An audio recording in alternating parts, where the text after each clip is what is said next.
Bonjour, comment laver nos cheveux de façon naturelle?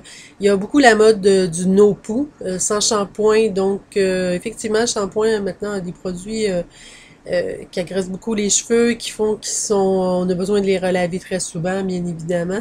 Alors, j'avais essayé le no-poo directement, donc du bicarbonate de soude directement sur les cheveux mouillés.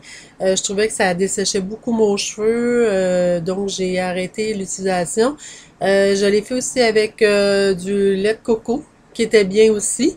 Et maintenant, j'utilise beaucoup tout simplement, c'est une bouteille environ de 250 millilitres dans laquelle j'ai versé environ une cuillère à table de bicarbonate de soude. Plus vous avez les cheveux gras, plus vous allez mettre de bicarbonate de soude. Et pour le reste, ben, j'ai mis de l'eau.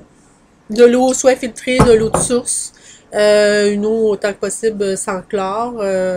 L'eau du robinet est bien souvent pleine de chlore. Alors, on va utiliser cette préparation-là, on va la brasser tout simplement et on va l'appliquer sur nos cheveux. On peut rajouter aussi des huiles essentielles, comme dans celle-ci, j'ai de l'huile essentielle de romarin qui va empêcher la chute des cheveux. On pourrait mettre de l'huile de lavande aussi pour l'effet calmant et relaxant. Donc, mais on n'en met pas une grande quantité, peut-être 3 gouttes là, dans cette petite bouteille-là.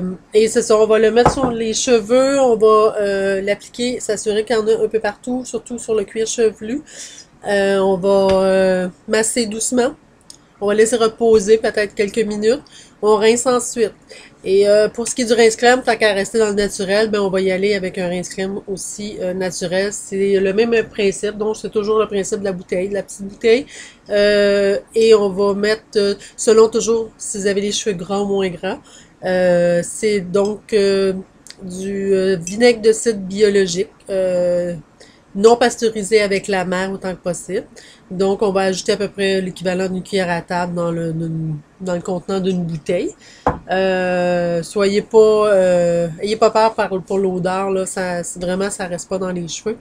Et on pourrait aussi ajouter une huile essentielle dans le cas où on voudrait avoir peut-être cacher un peu l'odeur du bicarbonate, du vinaigre de cidre. Mais c'est pas vraiment utile. Donc, on va utiliser le même procédé, on va le mélanger.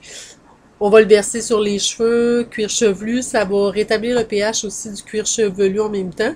On va le masser un peu, on va laisser reposer, on rince et je vous dis, moi je mets pas d'huile essentielle dans ma bouteille et j'ai pas d'odeur de vinaigre qui reste dans mes cheveux du tout. Et ils sont beaux, ils sont brillants et ils sont propres, définitivement. Alors, c'est à faire 1 ou 2 fois par semaine sans problème.